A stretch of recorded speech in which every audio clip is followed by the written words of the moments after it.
there, my crafty friends. It's Ashley Pfeiffer. I am an independent Stampin' Up! Demonstrator in Canada. And first off, I want to apologize for not having a video for you last week. If you follow me on my Facebook page, and if you don't, please go over there and do that. But if you follow me on my Facebook page, you know that I was having a rough go of it, and I decided to take some time for me, and I'm back. So thank you if you're still here, and if this is your first time here, welcome. I am going to show you how to make these two adorable treats using the Sweets and Treats stamp set in the new July to December mini catalog and some yummy treats. So these, well, they don't look like much in there. On the package, which I opened like an animal, they are caramel apple soft caramels, and I kid you not, they are delicious. Delicious. So we are going to make this little shadow box that holds 4 of them. I really wish there was an apple with caramel on there, but I just want to prove there is a Granny Apple Smith. Granny Apple? Granny Apple Green is all I can think of when I see Granny Apple. There's a Granny Apple, Granny Smith? I don't know. There's a green apple on here with caramel, so yum, yum, yum. And then we've also got one of these little caramel pops. And these, I get them from Dollar Tree. You can get them on Amazon. It's a green apple candy with chewy caramel. That was not easy to say, but if you're not new here, you know words that are hard for me. These things always look like they have been melted and stomped on. I mentioned this in my Facebook Live last week, or my live stream, and people were like, yep, that's an accurate description. They always look like they have gone through a war before they've gotten to you. But we're going to make it look super cute. Now, on this one, I did do a red apple, and then I realized it literally says green apple on here. So we are going to stick with green this time. Almost wondering if I should do a red wrapper, but I think we're going to stick with it, stick with our green apple. And I am going to make a little change. I want my stick to go a little bit higher up because this label, a sweet treat for someone sweet, or a tasty treat for someone sweet, I can't even read now. Oh, it covers too much of the apple. And you can see I'm like right at the line, so I can't make my sentiment any different. So we'll extend that stick a little bit. So for the tags, I have got one of the circle cutouts from the Picture This Dies, and then I've got one of the tags from the TaylorMade tags. And if you need any of the supplies to make these or any other project using Stampin' Up! Product, you live in Canada and you are not yet working with a demonstrator, I would love to earn your business. I am so close to getting the incentive trip, and I've got a special on right now where if you place a $100 order with me by the end of August, well, let's be honest, until I earn the incentive trip, you will get the make and takes for 4 cards. So spend $100, you can then qualify to get the Counting Sheep stamp set and the sheep dies, which are the focus of this. And I'll put a picture up here of my little class spoiler. And yeah, so let's get on with the crafting. But I always save all that information to the end, and I'm like, what if people don't watch to the end? Because I mean, I speed through videos. I watch them at like 1.5 speed, and sometimes I don't make it the whole way through. And the other special I have going on, if you place a $60 order with me by August 31st, this one does have a deadline, you can be entered to win one of these fidget spinner rings. So if you can see, it says create. It's like a magic message. You can only see it when you're spinning it. Can you see it says create? I know the light, whoops, the lighting is probably really wreaking havoc with it, but you can spin it, you can pop it in and out, and it is a brand new ring. It's not this one that I wear, but you can sit there and click and play, and oh, I love mine. So I want one of my lucky viewers in Canada, unfortunately, to have one as well. So check my blog or my Facebook page for information on both of those. So we are going to start with the very easy pop. So you can see here, I've got a tag topper punch, and this bow is not glued on. It's just kind of sitting there because you want to rip into that thing, right?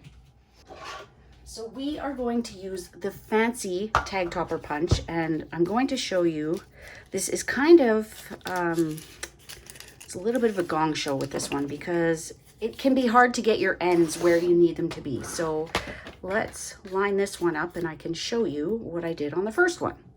So I scored it. It started off at about 6 and a bit inches. And with any of the tag topper punches, they can only be 2 inches wide. So this is already 2 inches wide. And truth be told, it's like a sliver under 2 inches that comfortably fits. So I am comfortable with using that. And then we'll use this as our midpoint. You know what? Let's go ahead. I knew this one was going to be a harder one to demonstrate because it is kind of a guessing game. So we'll do our punching now so that I can give you actual measurements. So let's put this in here. So right now it is 6 1/4 inches, which is what I said, right? So now we'll do our second punch and you can see right there. The tag topper punches are one of the few that I use the right way. Typically I would turn it upside down and do my punching that way. But with the tag toppers, it can be tricky. Okay, so this is just a smidge smaller than the first one. And we need 1/4 inch of a fold to accommodate that lollipop. So at the 3 1/4 inch mark, we are going to score. You need to move your cutting blade out of the way. So 3 1/4, and then we'll move it down to 3. And now you saw that I had it kind of intertwined in there. So you're going to put one through. You're going to keep the lollipop at the side. And you are also, you know what? That's probably easier this way. Also awkwardly going to put both ends into the holes and then slide it in. I know it's not the most intuitive thing, but every treat holder that I see for these caramel apples has kind of an unusual opening, and I wanted to join the unusual opening club.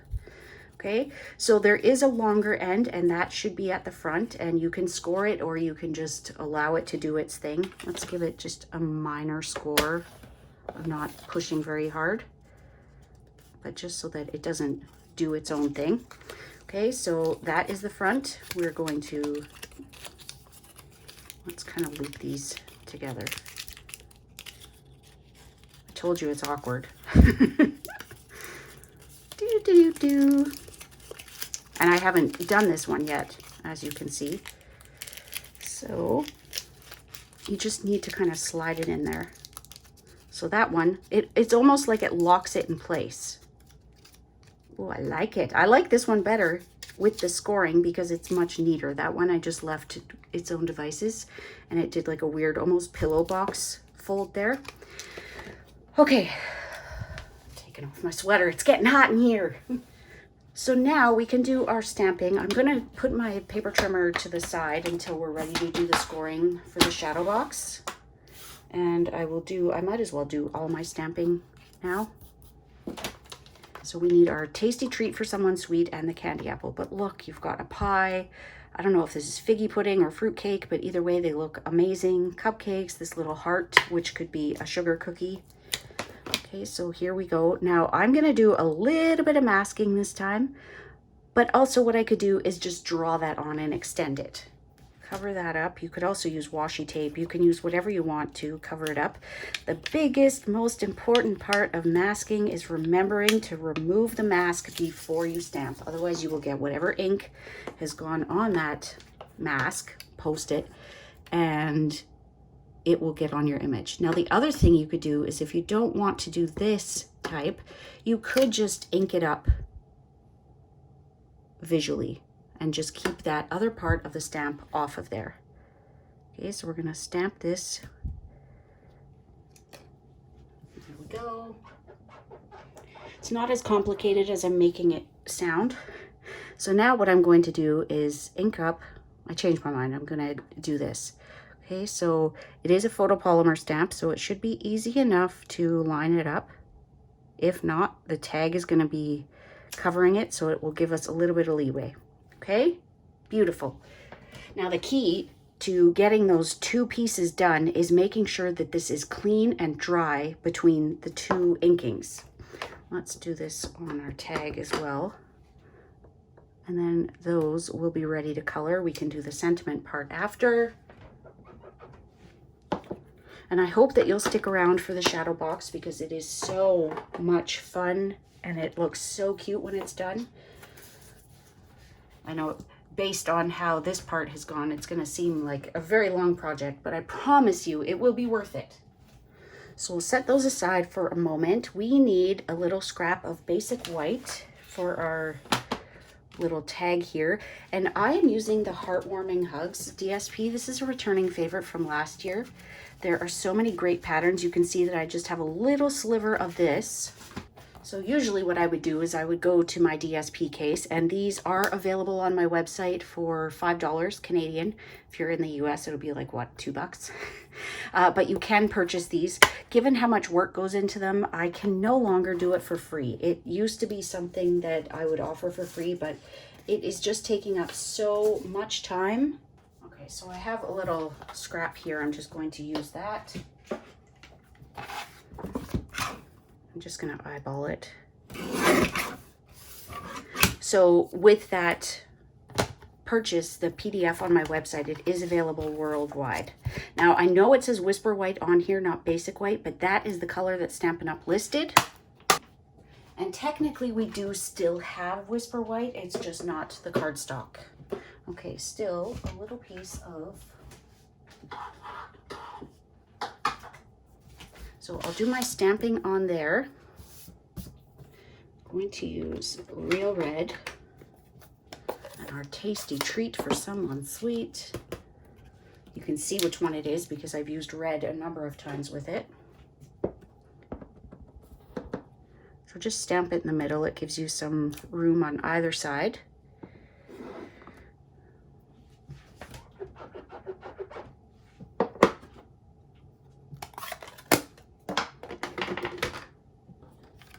And I'll leave that for just a moment. You can color this. So I am using Granny Apple Green for both apples this time. Start with a little bit of dark and just add it in a few little places, just where the caramel touches the apple and then right near the stick. Blend that in.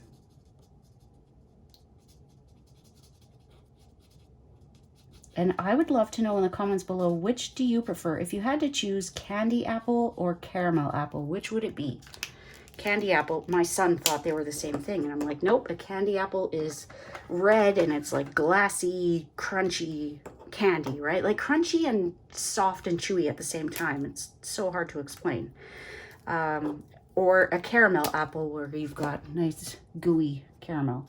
So same thing, I'm going to use the artist's lines there, and then we'll add a little bit at the bottom because there would be some shadow. You don't have to overthink this. You could just outline the whole thing. And now we'll come in with light. And it will be the same thing for the other apple.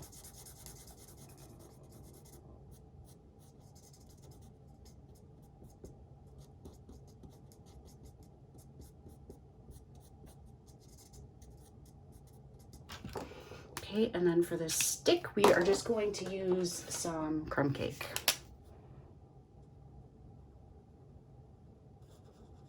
That is light, but you could use dark. I mean, you could barely see that it's on there. And then we will use some liquid glue.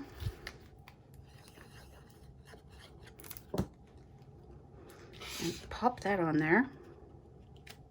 I think I'm going to steal the bow from this one. This is the new mini ruffled ribbon. This is Real Red. I just tied a bow around the stick, like nothing fancy. Literally just tied it on there. So now I will get my label punch. Sorry, my pick a label banner punch. And you can use 1/2 inch, 3/4 inch, or 1 inch for both of these. You just need to trim it down like a millimeter, a tiny little sliver. And I believe this one is the 3/4 inch because I didn't want to cover too much area. I'm going to trim it down just a little bit on both sides. give me some room to cut. But right now it is at 15/16, so I think I'm going to take it down to 7/8. And that gives me a close cut. So now we can take it to 3/4 because that's another 1/8 away. And that little sliver that we need to take off. And you could use the pointed end, you could use the banner end. Make sure that it's in there straight. I think I'm going to take one more off. I don't always turn this one over. But again, making sure it's straight, as long as you've cut your paper straight. And I'm not going to do a full one this time. I'm just going to do a partial. So if that doesn't make sense, just don't push it all the way to the end. I'm going to guesstimate there. Not too bad. Still a little bit longer. That's about as much as I can get off without losing it. Okay, so this way we can still see our stick. And I am going to come in and use my dark crumb cake because you just can't see that it's even colored. If you don't want to use an alcohol marker because that bullet tip is a little too thick, you could use a Stampin' Right marker, which is our water-based markers. So now I want to take this and we're going to cut it way down. And we're just going to do that same banner.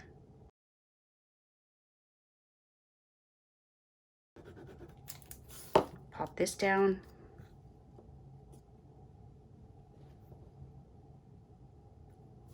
Flip it over, make sure that I like how it looks on this side, and then we'll place a couple of Stampin' Dimensionals on there. There we go. It's you still can't see a whole lot of the stick, but it sure is cute. So let me know in the comments below, do you like it as the Granny apple, the Granny Smith apple, or the red apple? I mean, this one needs a bow again, but cute, right? Okay, so shadow box, we're still going to need those. Maybe I'll just color that and get it out of the way.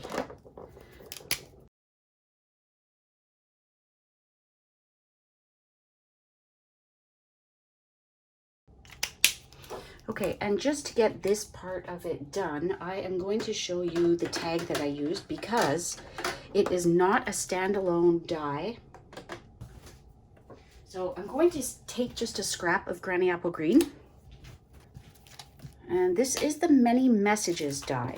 So it goes, there are 2 stamp sets that coordinate. There's Many Happenings, which is a new one that came in the Occasions catalog, the first mini catalog of the year.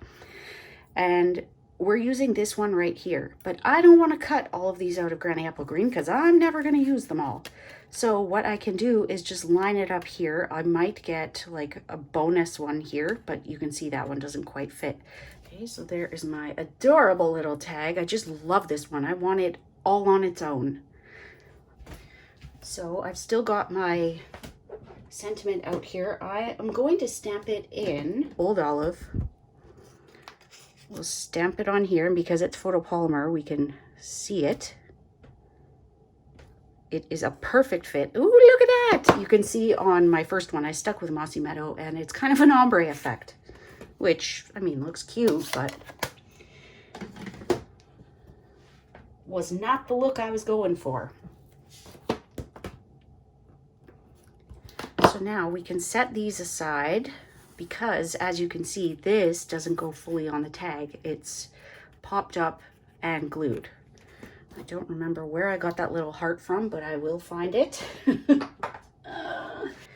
Okay, so shadow box. Shadow box, shadow box, shadow box. So we need a piece of 8.5 by 11 inch cardstock. I am using Real Red because it coordinates with all of these beautiful papers. I'm kind of thinking I might use this one this time, but we shall see. There are some great designs. Those are all the A sides. Those are the B sides. This is probably going to look like a hot mess, but trust me, stick with me. It's going to work. So we need to cut this down to 8 by 6 3/4. So right now this is 8 1/2. So let's just take a 1/2 inch off of that side. And now we're going to trim it down to 6 3/4. So now we still have a good amount of cardstock left for another project. What we are going to do is we are going to do 4 score lines on each side at 1/2 inch apart. So we're going to score each side at 1/2 inch, 1 inch, 1 1/2 inches, and 2 inches. So I will speed through that because it's pretty repetitive.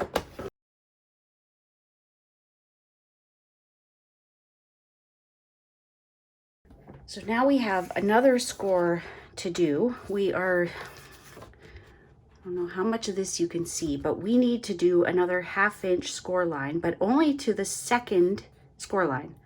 So we're going to line this up at 2 1/2 now, and I am just going to come up and then 4, just come up to that second score line. It's okay if you go a little bit over. So now we have a whole bunch of cutting to do. And what I'm going to do is cut up these 2 score lines. So what we need to do, pretty sure it's 3. We're going to cut up like that. So we cut up to that second score line, and then we are going to go diagonal and basically slice in half. Now I am going to make a little change to this one because I found, and I find this on every shadow box I make, that these pieces never want to stay down. So I am going to make some little tabs that will glue in, and they won't have a choice but to stay in. So those tabs are going to be right here. So instead of me cutting right to that last score line, I'm going to stop 1 shy, and then I'm going to come down and cut that away. So now we might as well miter while we're here. Okay. I hope this is the way I want to go, but we'll find out. So this is different from my sample because I realized on my sample that I wanted to have those little tabs that would give it just a little more stability and make it easier for those pieces to stay in. Okay, so now we're taking those first 3 score lines out. So there's actually 12 squares in there. And now this one, let's cut that away. Cut, miter, and miter. And I won't speed through this on the next side. I'm going to show you one more time. Okay, so we're leaving all of these score lines. We are going to cut up these 2. You can see I made a boo-boo there. It's okay, it's going to be hidden, I think. So now we're going to go diagonally across from 1 score line to the next. We're going to cut up here, but we're not taking this out, remember. We'll cut up there. We're going to cut across 3 squares, not 4. And then I think it might be easier to just take it out like this.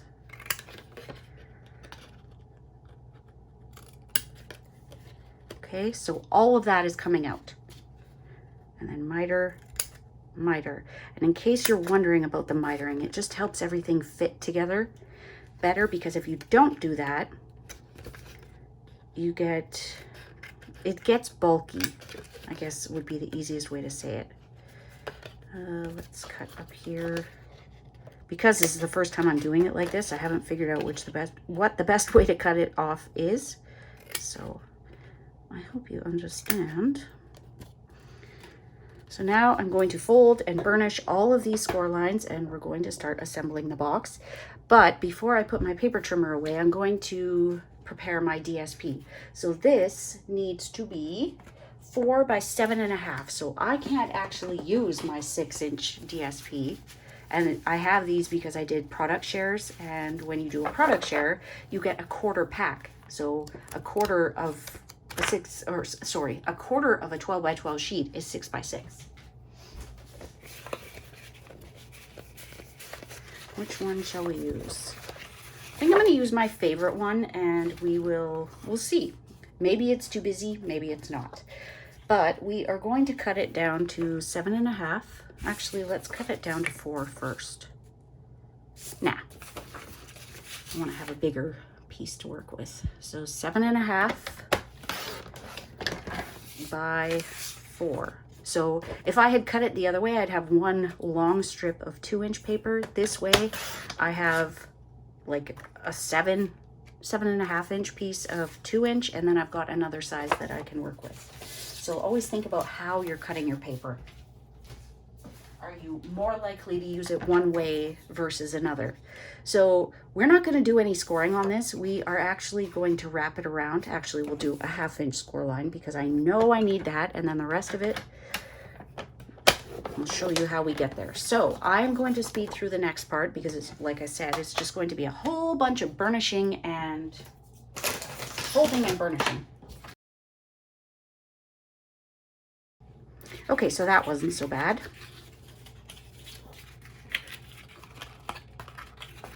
I'm anxious to see if my little tab idea works. We will find out. So I want to use tear and tape for this. Shadow boxes can be really hard to stay together. It can be, because you've got these seemingly moving pieces, it can be really tricky to get them all to stay where they need to stay.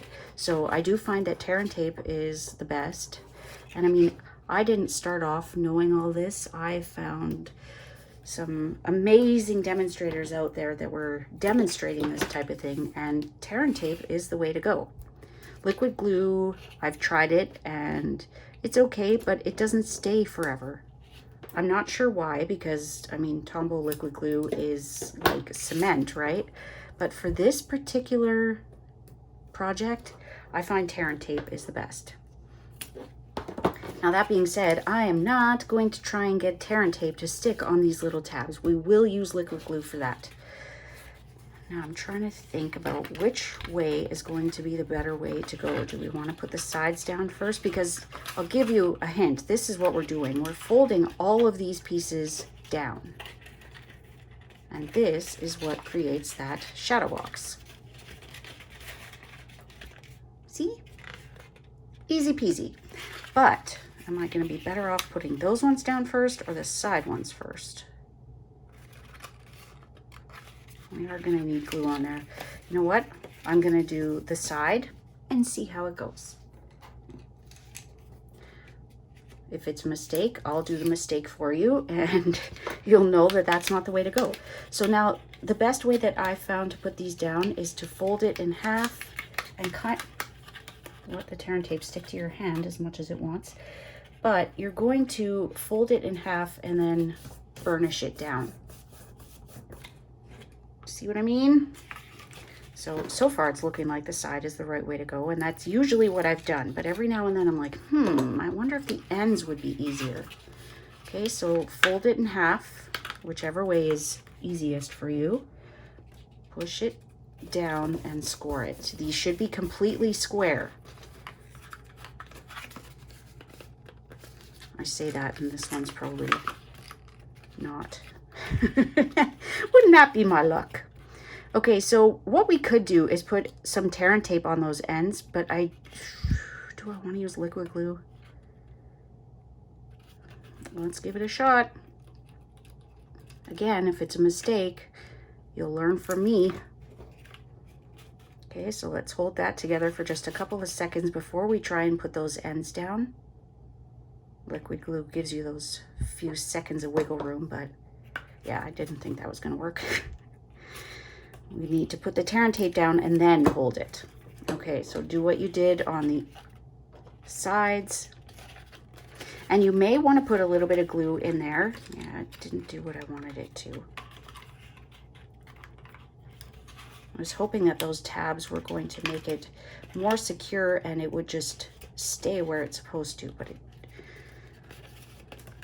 I'll give it some patience. It's not a virtue that I have.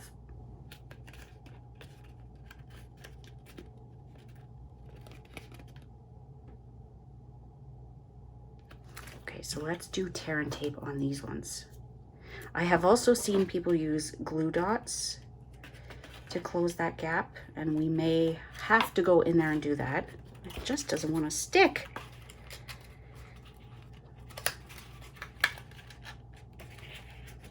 And you do want to be careful. You don't want to do what I just did and kind of push that down.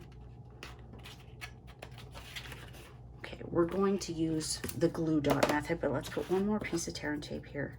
And like I said, I hope I'm not losing you here, but it's different from my sample because there are things that I've learned every time I've done shadow boxes that I hope will be beneficial to you. So let's peel this one. Let's peel this one. Because I have done these for lip balm before and hand cream, hand lotion, and they haven't stayed together. I mean, the box itself stays together, but those little flaps, they don't work the way that I want them to. So this way, we're gonna stick that there, and then it has no choice. I think tear and tape was the way to go. The liquid glue is not, it's not being stern enough. It's not saying, you need to stay here. So let's push this down a little bit and put that glue dot in there. You don't want it showing, because if that glue dot shows, it's going to affect how your DSP belly band goes on and off. It's going to stick to that every time. So get it in there and push it down. Oh yeah, that makes a difference. May not be perfect. Probably could put some glue in there or a glue dot, but I'm happy with the results of the tab. I'm sorry you had to live through that with me. Okay, so now we are going to take 4 of these delicious candies. That one can't go in, so I'm just gonna have to eat it. And you kind of want to tuck these bits of wax paper in. They take up a lot of room. So just tuck them underneath. And you should be able to fit 4 just nicely in here. Like I said, I really wish they had the apple on them, but they don't. And maybe you don't want to put these in here yet, because we do still have to do some work with our DSP. But you should find that 4 fit in there just nicely. This one seems like a thick one. But you can see I tucked that wax paper down on my original. Stay down. The other thing you could do is use glue dots to get them to stay. But I have a feeling someone's going to go take their candies out and rip the box apart. We don't want that. If they knew how much time you spent on this, they wouldn't want to do that either. Okay, so there we go. Now we've got our piece. We've got the 1/2 inch score line there, and that is going to line up just nicely here. So what we're going to do is just kind of fold this around. Let the box decide where these score lines are going to go, and then we can just reinforce them after the fact. Instead of trying to score and getting that perfect measurement, just let the box do it. Now, I can see we've got a little bit too much, but I feel like on my first one, I didn't have enough, and I ended up putting in like a little buffer piece. If you would prefer to have those scoring dimensions, let me burnish these down, and then I will give that to you, because we're going to have to take just a little bit off of here. Let me make sure that it still fits. Nothing wrong with dry fitting multiple times when you're working on something like this. There would be nothing worse than getting to the end and like, oh, it doesn't fit. That actually happened to me on my weekly live stream this week. I was off just like 1/8 of an inch or 1/16 of an inch on one measurement, read it wrong, or was whatever. It wouldn't close. And if you don't watch my weekly live streams, please head on over and do that. You can catch it on Facebook and YouTube. It was this cute little box, and there was just a little bit of an error on here, and it didn't work. So the measurements for this box are on my website. It's on, are they on my website? They're on the YouTube and Facebook descriptions. This is using that Festive and Bright border die. Isn't that cute? Okay, so let me tell you the score lines. We need to take, did you see me cut that while I was talking? We need to take, so it's actually 7 inches, not 7.5, is that right? And we're doing it now. So we did our first one at 1/2 inch, or 6.5 if you're going from the end. The next one, it's hard to see on this paper. I'm gonna turn it over. The next one is at 3 3/4, 3 1/4, and then we've got 1/2 inch again, which I always recommend you go on the right side of the blade, not the left. It's just easier to work with. And you can decide if you want to use tear and tape or if you want to use liquid glue. I never want to choose your adhesive for you, other than I know that tear and tape is what makes the shadow box work better. So other than that instance, I don't want to tell you what to use.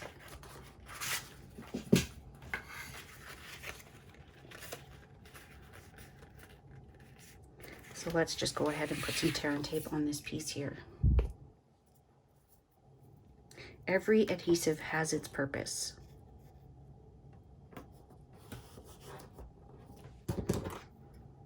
Like when you're making regular cards, you wouldn't need tear and tape for the most part. I find tear and tape is like when you need a really strong adhesive that's going to stand the test of time and opening and all that jazz. I'm sorry, I'm using my tummy as leverage to get this thing closed, which I probably should have stuck to because look, it came up too high. But you get the gist. If I'd used my tummy to do that, it would have come out perfect. Okay, so now we can pop up our tag on some dimensionals, with some dimensionals. And I'm just going to put a couple there. We need some of this gorgeous ribbon. So I used the mini ruffled ribbon on the first project with our sucker. This one I'm using the sheer real red ribbon. And it's totally up to you if you want to tie that bow while your tag is adhered or if you want to do it before you adhere it. I would highly recommend at least threading it through the hole before you adhere it. But I find that this way, this is going to hold it where I need it. It's like an extra hand. And who couldn't use an extra hand? And I don't know if you know this, but maybe it's just me. My bows tend to work better upside down. Okay. And of course, when I'm doing a bow on a video, it never turns out as well as if when I'm just crafting on my own and I don't have to have it perfect. But just kind of play with it till you get it how you like it. Trim those ends if you need. This is always where I mess up my bows. I'm like, nope, a little bit more of an angle. And then I end up having to redo it because I've taken too much length off. Okay, so there we go. Now we just need to pop a dimensional on our tasty treat. And I need to find that heart. Okay, so you can see that only part of this is going to be popped up. Part of it is going to be glued. So we'll put a dimensional over there. Because if we put another dimensional, this would be too high on this side. So let's glue and pop up. And you probably don't even need the heart, but at this point, I'm invested. I want to tell you where I got that from so that you can make it exactly like I did. So I will be right back. Honestly, I don't remember where I got it, but I've got this tiny little stitched one from the Give It a Whirl dies. So we're going to do that. We're going to give it a whirl with this little stitched heart. At some point, I'll remember where I got it, but oh my goodness, look how cute it is. Triple stitched. So if you don't know about these dies, you need them in your life. I will link to other videos that I have used these dies because I am obsessed. Not even kidding. Live streams, weekly videos, they're everywhere. So I've got a mini dimensional on there. I can pop it up fully on the tag or part there, kind of like it like that. And there we go. What do you think? I need a bow for this one, but I would love to know what your favorite project was today. I don't usually do 2-in-1 videos, so I'm sorry this one's a little bit longer, but you're getting two for, and I wish you could taste these. If I got mine, I'm in Canada, I got mine at Shoppers Drug Mart. However, I went back to the scene of the crime and they didn't have them this time. But can I show you? I opened this one like a savage. Like, remember I said I opened this one like an animal? This was the first one. So they always also have pumpkin spice, but I'm not gonna lie, the caramel apple tastes so good. This one is all right, but